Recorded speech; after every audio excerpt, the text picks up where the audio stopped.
Sir, आपकी नई film संत ज्ञानेश्वरांची मुक्ताई, बिल्कुल, ये 18 अप्रैल को रिलीज हुई और उसमें आपने बहुत बेहतरीन काम किया हुआ है। Thank you. सो दर्शकों को बताइएगा कि उस फिल्म का जॉनर क्या है, उस फिल्म में इसके पहले जो भी फिल्म में स्पिरिचुअल पे आई हुई है या संत ज्ञानेश्वरन के ऊपर आई हुई है, मुक्ताई के ऊपर भी इसके पहले जो भी फिल्म है, सीरियल है, तो उसमें और इस अभी जो आपकी फिल्म रिलीज हुई उसमें क्या डिफरेंस है?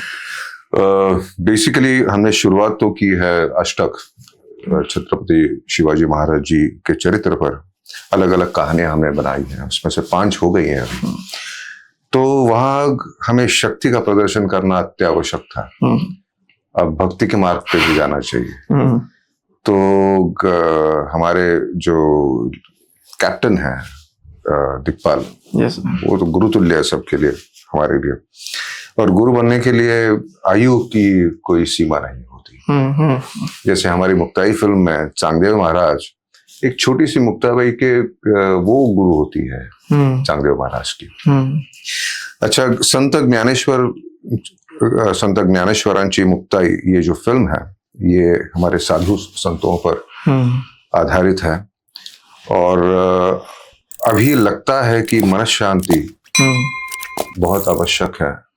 बिना वजह हम टेंशन ले लेते हैं। अध्यात्म की ओर बिल्कुल नहीं है। अध्यात्म यानी कि दिन भर बैठना है, ऐसा नहीं है।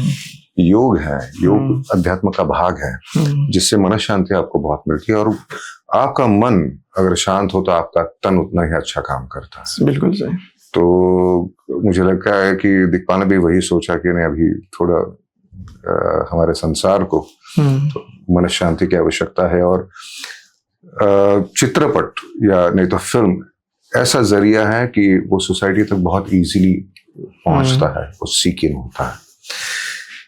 कम से कम 80-85 साल पहले ब्लैक एंड व्हाइट फिल्म आई थी संत ज्ञानेश्वर, हमने हमारे बचपन में देखी थी। और तब दूरदर्शन पे वो फिल्म आती थी। एनिमेशंस बहुत कम थे, लेकिन वो कहानी इतनी ग्रिपिंग थी कि आप भूल जाते थे कि यार ये दीवार उड़ नहीं रही है, ये तो ऐसे लग रहा है। लेकिन हम इतने इनग्रॉस्ड हो जाते थे उस कहानी में कि हमने सिर्फ सुनी थी वो कहानी, दादी से सुनी थी, नानी से सुनी थी। लकीली मेरा जो मूल गांव है वो है पैठण। ओके। नाथन से गांव। तो हमारी जो दादी है वो सुलाते सुलाते रोज कहते थी कि ज्ञानेश्वर महाराज आते हैं, चांगदेव आते हैं, वो ऐसे एक दीवार पर बैठे हैं और वो कहते हैं कि दीवार चलोगे हमारे साथ, वो चल पड़ती है। तो वो जो डिस्क्रिप्शन था, तो वो डिस्क्रिप्शन अभी विजुअली हमने किया है।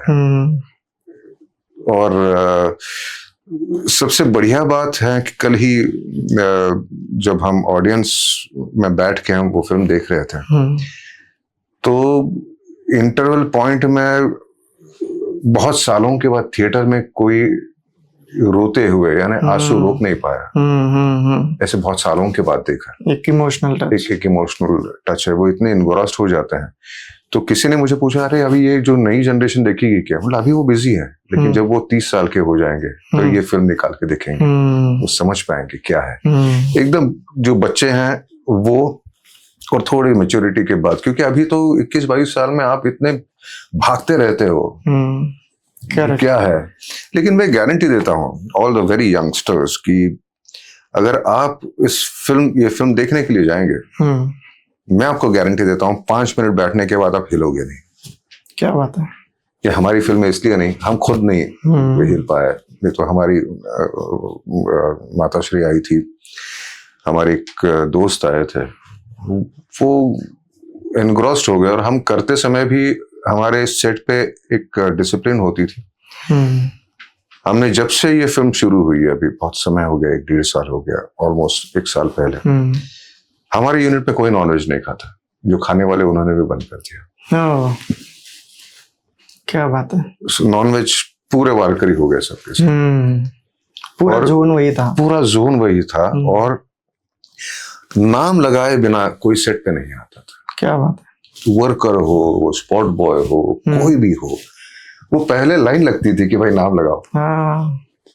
इतना पावर है, इतना पावर है उस नाम में, इतना पावर है। और कई बार माउली की कृपा थी कि वो इतनी बढ़िया कृपा थी कि